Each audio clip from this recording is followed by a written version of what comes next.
BE3, what's going up? on? Happy, beautiful Wednesday. Jeff Beggins Mike and Puma. coming to you live from beautiful Tampa today. We got our team uniforms on.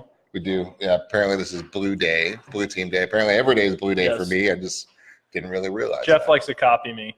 Yeah, the truth is I like to go shopping once or twice a year and I just buy a whole bunch of the same stuff. So like it's easy. Literally all I asked for Christmas was this shirt, so I can literally match you every day. So All I'm right. really excited about it. We're going to get into some uncomfortable talks today, all right? Because it's not About to get holiday time yet. It's going to get real raw. So sit down and listen and pay attention to this, because if you've been in the business for a little while, you really need to pay attention. And if you're newer to the business, you really need to pay attention, because there's some major things happening in this industry and the opportunities that you have that you really need to pay attention to. So where this came from is a letter that I drafted up. I'm not going to read it to you. I'm going to go segment by segment, and then let's chat about it a little bit, because it's what we're doing from our company, and we'll see if we can broadcast at the same time.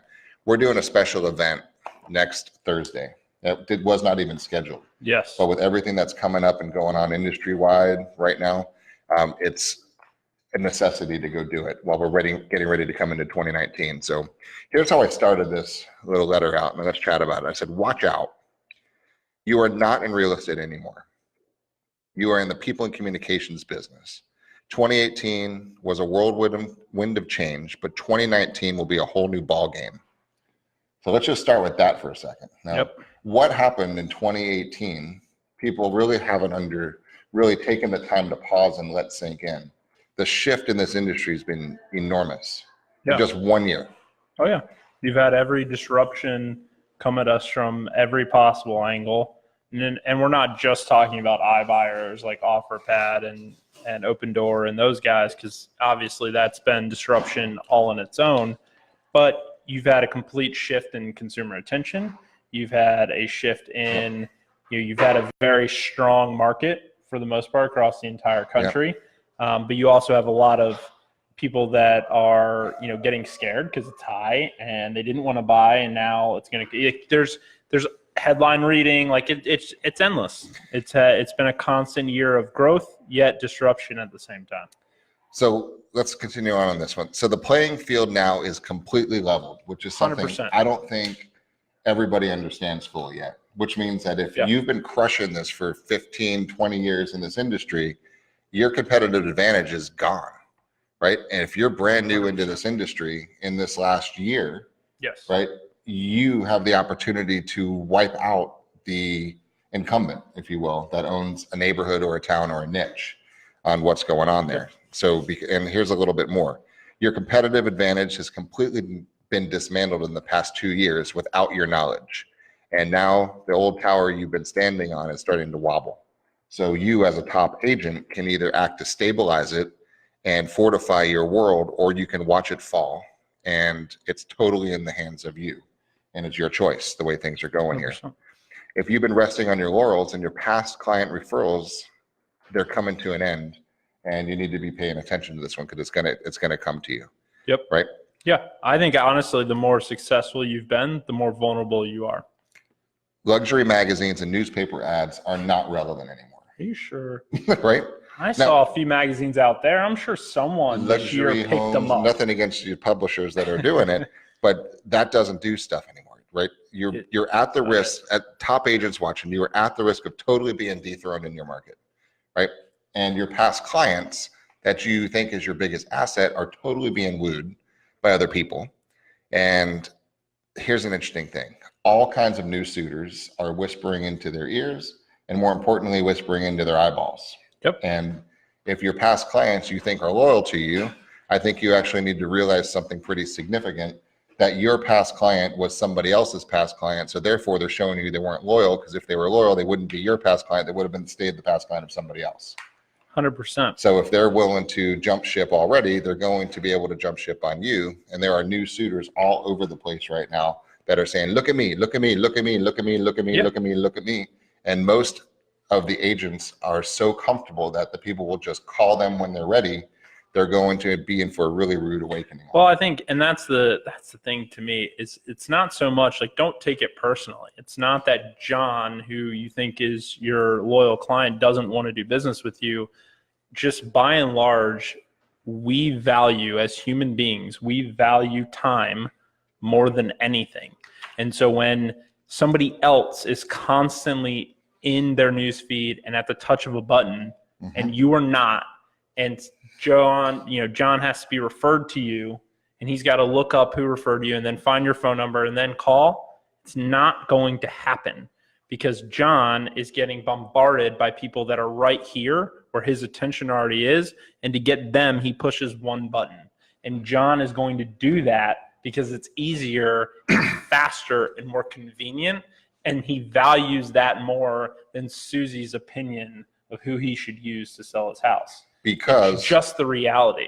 Because there's been a commoditization. I think 2018 will go down as the year of commoditization, right? Where this industry and players have been treated and acted on as if they were a commodity, which they're not. But most people believe that they're not, but they don't act any different than the fact that they are. So therefore, there's been everybody else is just being able to do a me too. I'll do it too. I'll do it too. I'll do it for less. I'll do it. Everyone thinks their it is the same, which is a big issue. Right. There is no, but that's our fault. That's your fault. If you are not sitting there explaining every single day via platforms where your consumer attention is, and by the way, where all of your attention is as a consumer, where's your attention on a daily basis? It's here. Yet when you go to talk to your clients, you're not here. Right. And I don't just mean Facebook, and I mean literally this device, right? Which those apps just happen to control. Makes it simple. Right? So if you are not here telling them the difference, if you're not here explaining that you offer single agency and most of your competitors don't, and what the difference is between that, and if you don't offer single agency, whatever your competitive advantage is, if you are not telling your consumer and bringing them value and explaining on why they're not going to get you and your powers if they hire Open Door to buy their home, then that is your fault, right? You get, everyone wants to point the blame at Open Door and talk about how bad they are. When it's not them, you need to look in the mirror and realize that we open that door for Open Door. I think Open Door is a funny segue to this thought, because if they think you're a door opening monkey, you are a commodity. And the most people in this industry are thought of, oh, I want to buy a house. Oh yeah, so Susie's a real estate agent. Kitchen, she can show me some. And this is a bedroom. So here's the issue. What we've been doing as a company, for the last several months for sure, is really changing this a lot to reintroducing sales into the real estate industry, where it hasn't really been needed because it's been commoditized and it's been kind of the same. So what do I mean by that? So back to this levered, the playing field totally leveled out there for a second. A good communicator with skills has the ability right now more than ever before, because it's so easy to get the eyeballs and the ears and the attention than it's ever been before. So what do I mean by that? So if you've got a good communicator with good skills, listening skills, being able to understand, is this a D personality, an I personality, an S personality, a C? Are they visual? Are they auditory? Are they kinesthetic? Are you using NLP skills and communications? All those different things, and the ability to connect pays more now than it ever has in the history of the world. Right? And a lot of people aren't putting the time and attention they need to get into that one. Because here's other thing I wrote down here. People will absolutely take the path of least resistance, and loyalty is not what it used to be. Okay. So here's the issue. A relatively new person will come into this market. I don't care what market. If you're wherever you live right now, draw a 2-mile radius around where you live, or 1-mile radius right now, and somebody brand new who is completely unknown to that neighborhood has the ability right now to come into that brand with no past sales, right? Brand new to the industry, and leverage their broker, leverage their brand, leverage their whole network, leverage their team, whatever the case is, to build credibility.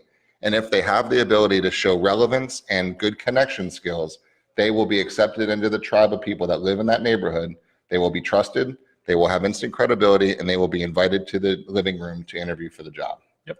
Right? And that's true fact. 100%. You give me a brand new agent right now who spends $5 a day, and I will make them look like an expert in that market. Period. So, and this is you watching who've been doing this for a long time. This is your neighborhood I'm talking about. Somebody's creeping in the background that could take your spot if you don't do certain things.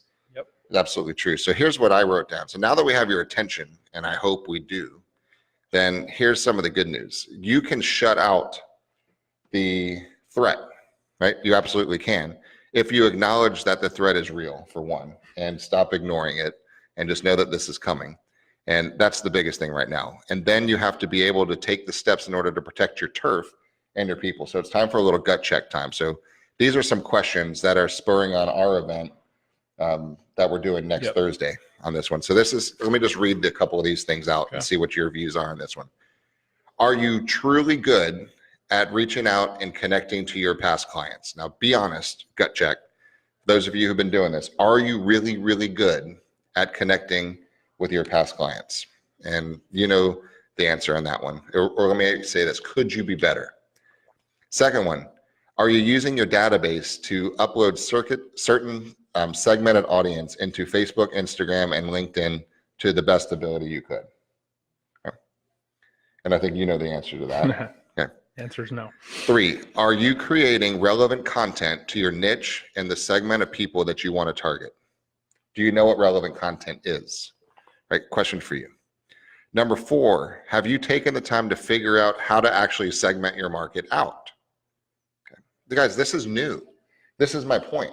I mean, I've been doing this for a long time too. These questions were not in anybody's world 2 years ago, right?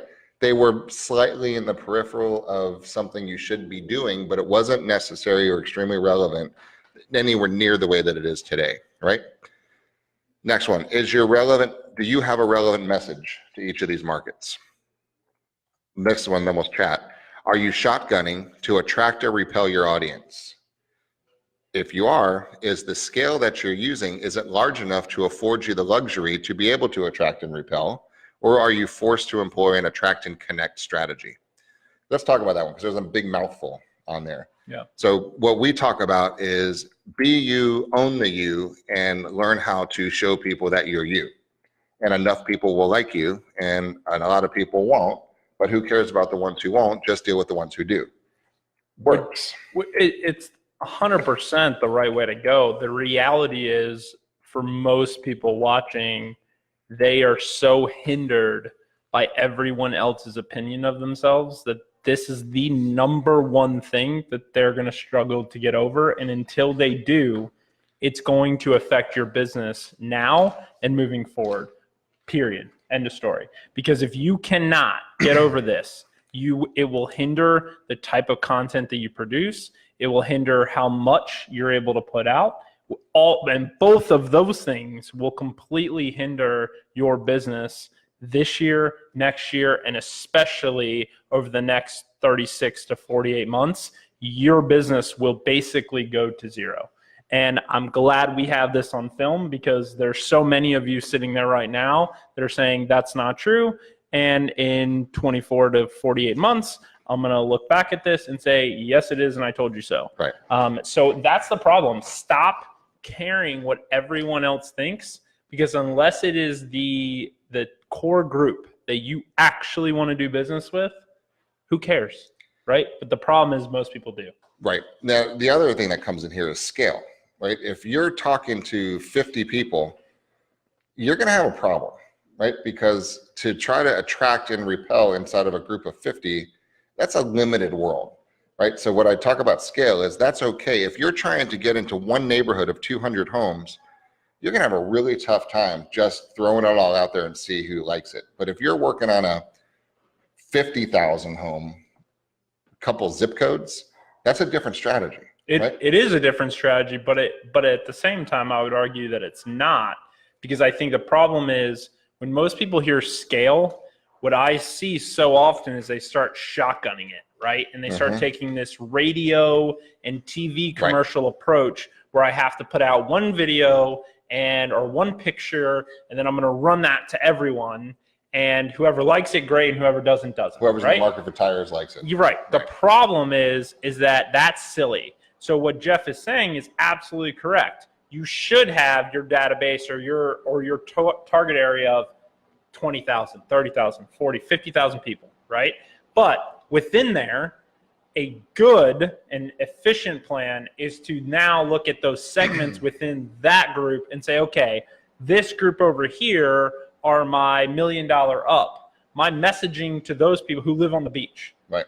Though my messaging, my video content, everything to them is going to be different than what I'm going to do to my single family homes over here, which I know are tied to this school, right, where everyone wants to go to this school. My content and everything I do over here is going to be completely different. Right. So the same message won't work. Right. When you start customizing your message to the niche audience that you are trying to go after, and you take the time to understand that audience and build content that they will like, not content you want to produce, content they want, you will win. And you have to find out the content that they don't like in order to find out right. the content But the that they only do way like. to do that is to deploy it and then listen to the market. Don't take it personally. Yep. If the market is not engaging with it, not liking it, telling you it sucks, right, at scale, then you realize, all right, I need to pivot and try something new, That's right. right? But you don't know that. If you're putting out one piece of content a week, a month, a year, how would you possibly know that? That's why there's so much, it just makes so much sense in practicality to produce as much content as you possibly can, because it gives you such a wider framework to work off of to understand what's going to work and what's not going to work. And by you sitting there posting once a day or once a week or once a month, you're not going to accomplish that. And if you're posting it just to your friends, it's not going to work. It definitely won't work. So this leads to the next thought, which is one of the big reasons behind what we're doing next week on this one, is have you clearly defined your market for 2019? And then I wrote down some subsects to that. Who is your market in 2019? So who are they? How old are they? Where do they live, to your point? What are their interests? What is their income? What are their professions? What do they like? So who are you going to target? Because never before have we been able to say, you know what?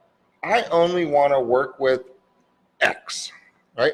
Never before did you have the luxury to be able to pick X. No. Right? You bought an ad in Homes and Land magazine and hope to God somebody called you because they wanted to buy a house. You had no idea who that was, and if they were. Now you could say, I only want to work with nurses who are first-time home buyers that want to live in Tampa or Chicago or Phoenix, right? That's it. And you can tailor your whole message to that personality style, to their education level, to their interest, to their thoughts, to their everything. So it so resonates with them and it just clicks, right? That's the beauty that we have. So many people watching, especially those who have been in the business for a long time, just do business, right? They do deals, but they're not building a business. So I'm saying this is the year to build a business, to decide what business you want, who do you want to do business with, put up the walls and say, this is my business, damn it, and nothing else is going to get in my way. But if you don't define it and take the time to do that, you're just going to be stuck doing deals, stuck on that treadmill from hell, doing, oh God, I had an open house here. Oh, I got a referral over here. Oh, I found a FSBO. Oh, thank God my cousin Judy moved here. Right? That's not a business. Now you can say, I only specialize in resale duplexes for investment weekly rental opportunities on this 8-mile stretch of sand, right? Yeah. That's how niche down we can get. Oh, 100%. So what is your 2019 going to look like? You've got to decide it. And what percentage of people have actually think, no, clearly right now, this is what I'm going to be doing in 2019 or who I'm going to be doing it to. Less than 1%. Right. That's what we're going to help you with. And I think as part of that, we're also going to really convince you why I think it makes financial sense for you when something comes your way that's outside of that box, referring it out to someone else versus trying to do it yourself. Because it's such a distraction that will completely destroy you. It is one of the things that I find the most fascinating is when you look at like the construction industry in particular, this always kind of struck with me. You've got all these kind of mom and pop contractors, right? Mm-hmm. But do you ever notice how specialized they are? When you call a roofer to come fix your roof and he's out there, this is a handy guy, right? He probably knows how to fix your water heater. But if you go to ask him about the water heater, he's probably going to have you call a water heater specialist, right? He might give you an opinion, but he's not going to fix it. Those guys do a very good job of staying in their box, in their zone, and he'll refer you out to one, right? Maybe he's got a financial interest with those guys. Maybe he doesn't, right? But either way, he's not, for the successful ones, are not going to start jumping around and doing things that they're not good at, and that's not their specialty. And you did a Tactical Tuesday on this with your dad, which I think, in my opinion, was one of our better videos that we've done. So it's on the YouTube channel if you haven't watched it.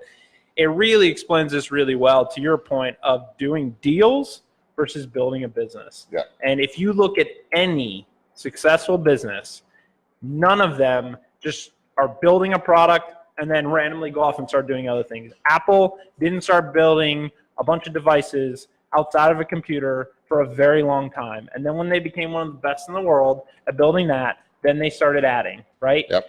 They didn't get distracted because somebody else, AT&T, was over there making a phone. They're like, oh, well, maybe we should make a phone, and then we should. They didn't do that, right?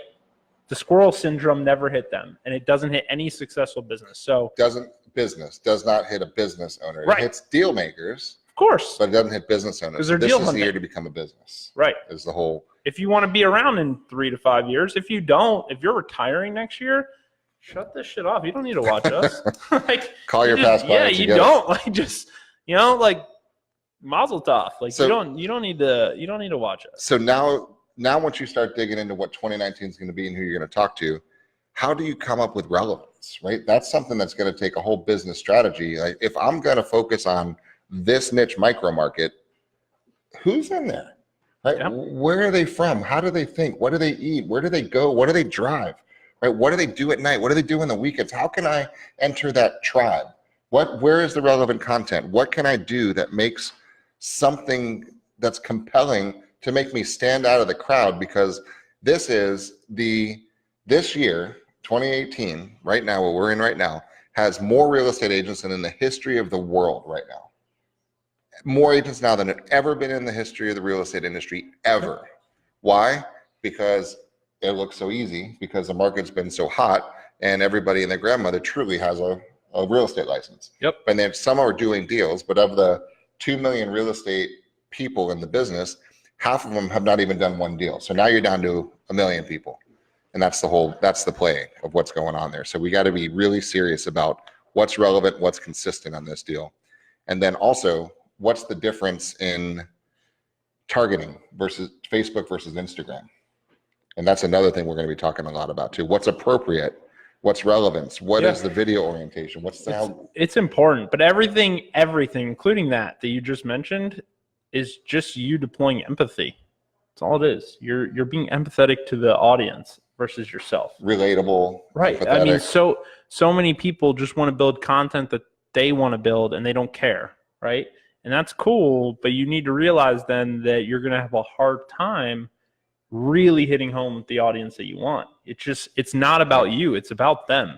And that goes down to everything from what you're saying all the way down to how you deploy it, right? Like, even with this, it is in our best interest, if we really just wanted attention, to make all of you go to YouTube and watch it. Jonathan would love it, our views would be up, but it's not the reality. The market has spoken on how they want to consume it. And right now, that's on Facebook and Instagram. And so we have to embed it and give you that, because that is in your best interest, not ours. So, it's just all about your audience. And to your point, yes, from a content perspective, we have to understand what they're going through, where they're at in their life, everything about them, so we can then gear the content towards them. Yep. And then that goes all the way through deployment and how you deploy it, and being thoughtful and not going on to Hootsuite and putting in one picture and hitting send and having it distribute out to Instagram and Twitter and everywhere, and the caption is the same, everything is the same. That is not in your best interest. Please, guys, please stop posting a picture of a living room and saying, "What do you guys think?" That's the most aggravating, annoying freaking post in the planet. And it is so insincere and bullshit. I've never seen anything worth it. So that's my personal pet peeve. All right. Unless there's a T-Rex in it. Right. It's hilarious. Yeah. Then see why we don't drug test our people after watching that video. All right. We did have a question, though. I can't unlock Jonathan's phone. Well, before you find that, let me hit these other couple ones and we'll hit that. Are you up to date? This is a question for yourself right now. Are you up to date on the threats to the industry that are whispering in your clients' ears right now and their eyes and all over them? What do I mean by that? Do you really understand what the iBuyer movement has been this year? Because if you think it hit this year, wait till you see next year. Right? Do you really understand OfferPad? Do you really understand Open Door? Do you really understand what Zillow is doing with instant offers? Do you really understand what Knock is doing? Do you understand what SoldBot's doing? Do you understand these? Because guys, these are real competitors, but they're not direct competitors. They're in completely different industries, but you have to understand their industry because they are a threat as they're trying to lump you into a commodity to make them look the same as you, but you're not. There's two things there, though, that you need to understand. One side of it is understand how they operate, how they do business, go through the process yourself, spend time investigating it, right? That's important. I would argue even more important, though, when you're going through that process is truly take your agent hat off, put your opinion away, because most of us hear it, right? And especially as agents who've been doing this a while, your initial response, your gut response is, they're stupid, they're idiots, and no, who would do that? They're buying homes under, it's not good for the seller, blah, blah, blah. The bottom feeders, and you start coming up with all that. I get it. It's emotional. It makes sense. To put all that away. And if you truly want to be able to beat those guys, you have to understand why a buyer would do it or a seller would do it. And sometimes be okay with telling your client that they should go that way. Yes. Because it's better than you. It's practical sometimes, yes, right? It is. We talk to a lot of sellers. I've talked to a ton this week.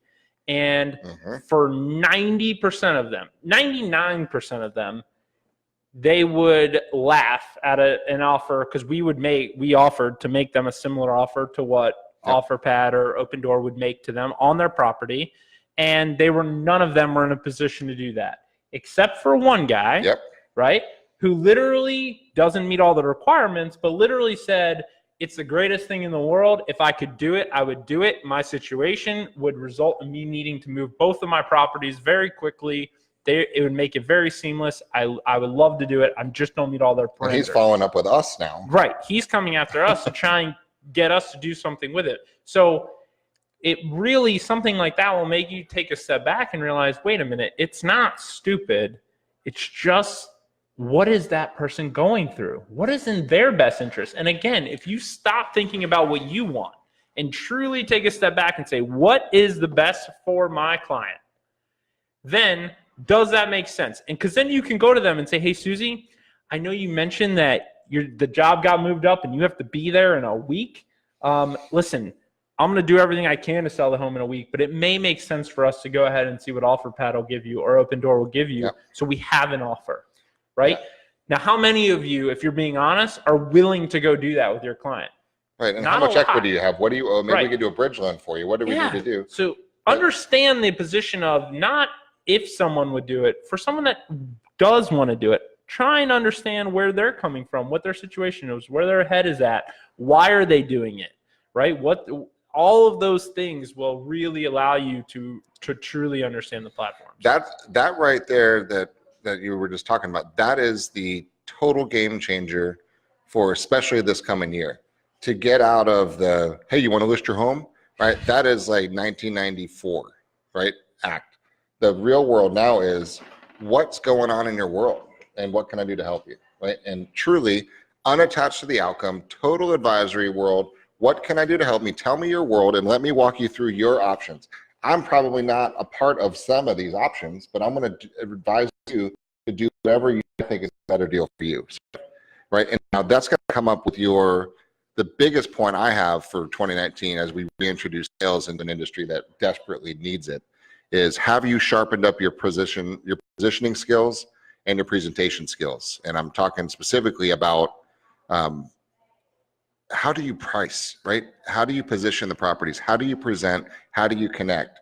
And do you have the skill sets that are necessary to put you into a level of a true advisory role, of a true connection role, where you actually get people to realize that you're not after your best interest, you don't have commission breath, you're not actually after a deal, you actually want to help them do something that they need to go do. That is a skill set that most people don't have. If you can't just pretty quickly identify somebody's personality style, you're dead, right? If you can't understand if they're coming from a visual representational system, auditory or kinesthetic, if you don't, I shouldn't say if you don't understand, if you don't care enough to take the time to slip into neutral, to step into their side of the world, to see where they're coming from, the words that they're using, the tonality that they're using, the temperament that they're using, the eye contact they're using, the way they're describing themselves. And if you don't care enough to enter their world with enough empathy to figure out what they actually want and why they're doing this, you don't deserve the business and you deserve to go out of business, right? Yep. That's absolute fact. And that's what this is going to be, a really cool year of the shakeup of all the bullshit. I'm excited about that. We can bleep that out. But the issue is, are you still not live, right? At least I didn't say ghetto this time. All right. So it's about presentation and skill sets and mindset on there. And then, all right, so we had a question. 2 more, then I'm done with my list, right? This is why we're doing what we're doing next week. And we're bringing all of our top agents in together. And we're probably going to open it up to a couple others who might want to join us. Yeah. But the last one, have you mastered the required art of quieting your mind, right?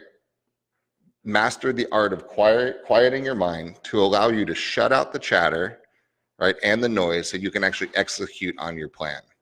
I'm going to read that again. Okay. Have you actually mastered the required art of quieting your mind to allow you to shut off the chatter and the noise so you can execute your plan? This is the biggest. That's it. This is the secret to the whole business. Can you quiet everything down and say, deep breath, total acceptance, where am I going?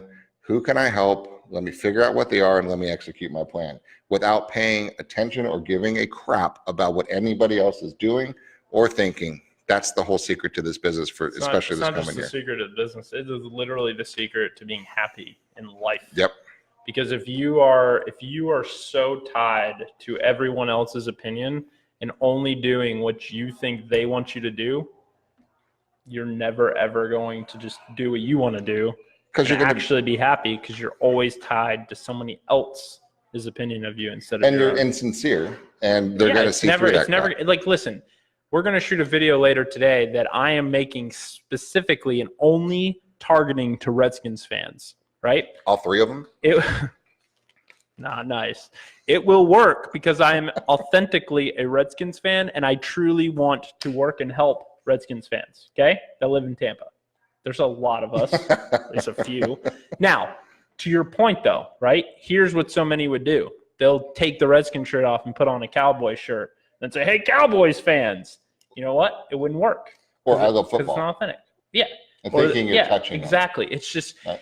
You have to be authentic and true. But getting back to the actual point here, you have got to forget about everyone else's opinion, good or bad, and only 100% focus on your own. That is it. End of story.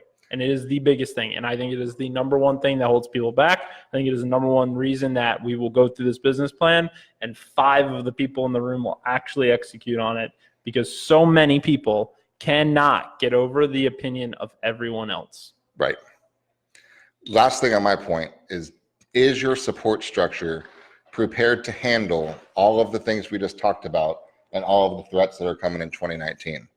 Because guys, if you think 2018 was a change year, wait till you see what 2019 is going to come and steer. So is what you're surrounded by, the people, the places, the environment, ready, equipped to handle major change and ready, equipped to help you get there is a major question you need to be asking yourself, because without it, guys, you're in deep trouble, right? You have to support yourself. And guys, it's uncharted territory for every one of us, because unless you have a couple of $1 billion sitting in your bank account with no accountability and no expectation of turning a profit, you're in deep trouble.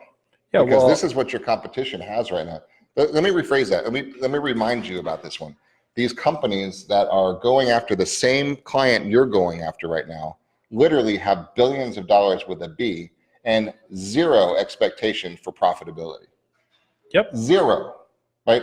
Their boards have said, We don't even want to see a profit. Don't even worry about it. We're not even going to ask you about it. Go, right? And there are multiple models in that same situation. So if you think you're going to compete and just be the way you used to be, you got to wake up. So this is why this is a sore topic today, because you have a lot of thinking to do. Well, I think the biggest indicator of a change coming in 2019 is the number one selling item on Black Friday on Amazon was Alexa. Number one, sold more Alexas than any other product on Amazon on Black Friday. What does that tell you? That tells you that voice on Black Friday became mainstream. Oh, that means now I got to learn voice? Yep, 100%. So you think it's going to get disrupted, or it got disrupted this year? Just wait and see what happens over the next 12, 18, 24 months. Hey, Siri, who's the expert in Blackberry Oaks? That's it. It literally is going to be that. Look, Siri's actually looking for me right now. And if you are not positioning yourself and spending some time to really understand that, instead of doing what most people do and get defensive and like, oh, it's stupid and no one's going to do it, and start creating excuses. If you are not spending time understanding where things are going and why a hedge fund would put in $2 billion into a company and not expect any return, it's because they're doing that, and the same groups are doing it in every startup because they don't need all of them to hit. They need one, right? And they know that if they're hedging their bets by putting in money and just saying, okay, everyone go, and all we want you to do is focus on really building for the new technology. Do you think they're doing a bunch of direct mail? No. Right? They're not. So they are operating in a 2018, 2019, 2020 world where you, for the most part, are still operating like it's 2005. Well, let me ground this, though, because I want to bring the reality back that this is not a totally fear-based message, although it is a lot fear-based message because it's factual fear. And we're in the same boat you are, right? But here's the underlying factor that will not change in business. I don't care what happens. There's 3 questions, and you've heard me say them a lot. Are you good at what you do? Can I trust you? And do you care about me? Okay? Those are the 3 questions that drive business, always have and always will. So can I trust you? Are you good at what you do? And do you care about me? Those are the 3 questions that you still have control over. Those are the questions that you still have your business there until a little echo dot has the ability to have trust, right? Which is not here yet, but it's working. Not yet. For example, Siri told me who the exporter of blackberries are when I was asking who the expert of blackberry It's an important fact to know. Subdivision, right? So it's not there yet. But the point is, you still have your friends. You still have your family. There's still people getting married. There's still people getting divorced. There's still people having kids. There's still people getting old. There's still people upsizing, downsizing, people going to college, people buying starter homes, people buying investment homes, people buying beach homes. Always has been, always will be. And that fundamental fact is there. But now the options are so many, and it's commoditized clutter is what's going on out there right now. So as long as you step up and say, I have your back, I will navigate you anything that's going on. I'll expose you to every opportunity out there, and I will help guide you to make sure that we do what is right for you, and I have your back no matter what that answer is, whether it's working with me or not. Let's chat Tuesday or Wednesday at 3. That is your mission now, to accept it. Right. And if you don't, it's going to be a really rough couple of years. It is. And I think to give a little bit more positivity as well, the other important thing to remember is Open Door, Knock, all these guys, they're built to not sit there and say, okay, we're going to go run a Facebook ad and we're going to pick 222 Street and we're going to do a 2-mile radius and we're only going to market and we're going to heavily hit that neighborhood. That's not their model. Right. Okay. Their model is go to Tampa DMA. and try and do so at a brokerage level. We're dealing with that, right? At an agent level who really just wants that market, you have an advantage. You have an opportunity. You can target just that area and win because Facebook's in the business to show the ads to as many people as possible. And if they know they're getting money from you to show an ad to those 200, 400,000 people, they're going to say, okay, Open Door, we'll show your ad to these other 199,000 people over here. We don't need to show it to those people because now we can double sell. That's right. That's right. So you have an opportunity. Make sure you guys paid attention to that. That's a very important business lesson here. Very important lesson. So the door is wide open for domination from a micro market standpoint, which is all you should be caring about. If you're thinking DMA wide right now, stop it from an agent level. Just stop it. Stop it. Micro market is it. And you get to pick whatever micro market you want. Absolutely. But do not go DMA wide. It's not necessary, first of all, because when you're honest with yourself, you need between 2 and 8 deals a month to front any dream you possibly have from a funding perspective. You do not need DMA wide business. You need micro market specialty in an area that you like, that you're known in, and that you're trusted in. So get over the DMA spend mindset. You don't need it. Micro market down to what you enjoy and own it and fund a badass lifestyle. That is what this is all about right now. Yep. That's it. That's it. We did have a question. What question? Should we answer that? All right. Depends on who it's from. So Terry. Oh, nope. Our good friend Terry Kelly.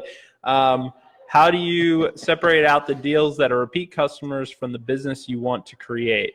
In other words, he wants to raise his price point and focus on State Road 54 all the way to Wesley Chapel, but he also right now has good repeat business. Great questions. To me, that sounds like 2 totally different micro markets, and stop trying to blend those unless they live in the same area, right? So from the targeting reach from a geo-targeted area is one conversation, and then the micro market of past clients is a second target area. Yeah, I think Terry, this is pretty basic in my mind. One is from just a daily organic content that you can reach those friends and family who are going to be and customers who are going to be referring you the business anyways. You can reach those people by just being present on the platforms and in their phones and every day. That you don't need to deploy a lot of dollars to that, where then you can use your dollars to deploy against a paid strategy, geo-targeting State Road 54 down in Wesley Chapel, which is my neck of the woods, so I know that area very well. But obviously, even within there, you've just segmented a ton of different segments. So, there's a lot of different style homes, different style neighborhoods, different price points along that road. So what you really need to do is say, okay, that encompasses Spring Hill down to Wesley Chapel. What in Spring Hill, what customer do I want? Because there will be the same customer. If you're saying I want single family, residences between 250 and 400, that is very prevalent in all of those, right? But if you're going to say, I really want to raise my price point, I'm trying to get to 750 and above, well, there's really only probably 4 or 5 neighborhoods from that entire stretch that are actually going to hit that demographic. And so my point being, a paid strategy is what you're going to have to do to reach that segment, and then use your current infrastructure of Facebook. If you're using that, I know you are. Instagram is probably younger for what you're trying to do, but use Facebook, use LinkedIn, use your phone, right, and one-on-one connections, and that's how you're going to grow the referral, and then use all the dollars that you can deploy against a paid strategy for the rest of it. I'm going to add one more thing to that for Terry's question. Regarding your past clients, don't make it more complicated than it needs to be. Hey, it's Terry. How are you doing? Depending on the age group and the relevance of those people, if you got the phone number, that's how you communicate with them. Hey, it's Terry. What are y'all doing for the holidays? Oh, that's great. How are the kids? Listen, got a huge push going on for the end of this year. I know you know a lot of people I don't know. Who in your world's even contemplating a real estate move? It's a great time to be on the market. I really would appreciate some referrals, right? Yep. That's it. Or, hey, it's Terry. What's going on? What are you guys doing for the holiday? However you're communicating with that tribe, do it. But there's no substitution for being real and keeping it simple, Terry. If that's how you communicate with that group, communicate with that group, and then go grow your future business with the paid strategy. And bring value, because like I know in that area, Terry, you're probably looking at working in Bexley, right, which is a new and up and development area. Well, if you do your homework, and I'm sure I know you, so I know you do, you know that the same guys who are doing Bexley just bought 2 or 3 other neighborhoods in other parts of Florida. That might be worth a phone call to your client to say, hey, I know you were looking at Bexley a while back. I have a feeling those guys are going to get pretty aggressive because they just dumped a bunch of money into 2 other neighborhoods. And so they're going to want to sell these homes. They have to. They're making these financial investments. Let's talk, right? It's a good reason to call them, but it also shows that you're the expert. You know what's going on, not just in your neck of the woods, but what's going on with that developer in other areas. So it's relevant. It's relevant, and it just proves that you're the guy to know, trust, and use to buy in Bexley. So it's just little things like that if you really take the time and say, okay, if I was the consumer and they called me, what would I want them to call me with? That's the type of stuff you want to hear, because that's the type of stuff they're not going to hear about or read about anywhere else. So and it's relevant. If you start talking about beach condos, they're going to be they're like, it's done. Yeah. So that's the point. So I guess a lot of topics we hit today, but the short version is get ready to get serious, I guess is the best way I can put it for 2019.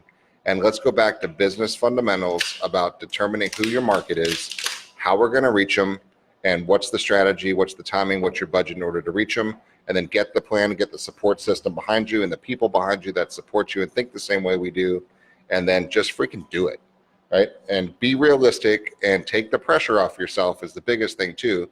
Know what you need, right? I always say to the salespeople that I'm working with all the time, what does it cost you a month to live? It's going to cost you X thousands of dollars to survive, right? Bring in at least that, okay? Now, how many more thousands a month will put a big ass smile on your face? And don't make it more complicated than that. If you said, God, you know what? If I brought in an extra $8,000 a month, life would be pretty freaking cool, right? Or if I just brought in $4,000 extra a month, I'd be stoked, right? If I brought in $20,000 a month, I'd be ecstatic. But if I really brought in $2,500, we'd be cool. I don't care what the number is, but I care that you care what the number is. And that's your whole business plan. And I'm saying, dumb it down, simplify it, and stop thinking about the super big picture right now. Say, I've got Q1. We all know right now, sitting where we are before the holidays in December of 2018, timestamping this podcast, right? Q1, everything you write today will close in January. You are stockpiling business for 2019 right now, right? So if you need $4,000 a month to pay your bills and you need another $10,000 a month to put a big ass smile on your face and pay off all your debt and do whatever you need to do, then all we need to worry about is how do we find 14 grand in Q1? That's it. Okay. Or actually it would be 12 grand plus that. So figure out what you would need for Q1, divide that by 3. What do you need per month? Divide that by the weeks, and what do you need per week? And then the reality of it, I don't care how you slice and dice it, is you need to find one good appointment a week. That is it. One good appointment with a decision-making adult that is motivated to buy or sell real estate a week, just one, you will have everything you possibly want. So take the pressure off yourself and stop thinking you need to do 20, and I better generate 1,000 views and all these comments and likes. You need one freaking person that needs to move because life's happening to them. So don't lose track of the basics. That's my advice. And next week, we're going to be doing on the Thursday. You can come, you want to come, DM us here, message us, contact us some way, and we'll give you all the details. Do limited seating on this one. We do have limited seating, so be sure to let us know, and we're going to get very tactical. So if you want us to come down from the high level a little bit and actually get hands-on on how you execute on some of this stuff, I think it'd be a good event. Taking all excuses away too. It's free, guys. It's starting after kids get dropped, and it's ending before you go pick them up. So every excuse anybody has is gone, and it's going to be 2019 at the next level. Is what we're doing. It's going to be hands-on tactical. Everything we talked about today is going to be hands-on, knocked it out. So that's next Thursday the 13th. So anybody, won't care who you work with, you want to come check us out, come on, check us out. Rising tide raises all boats, and we're all in this industry together. So let's rock it out, and thanks for watching. Let us know, as always, what we can do to help you. Send some comments. We'll hit them on the next podcast, and thanks for your time, guys. See you next week. Bye.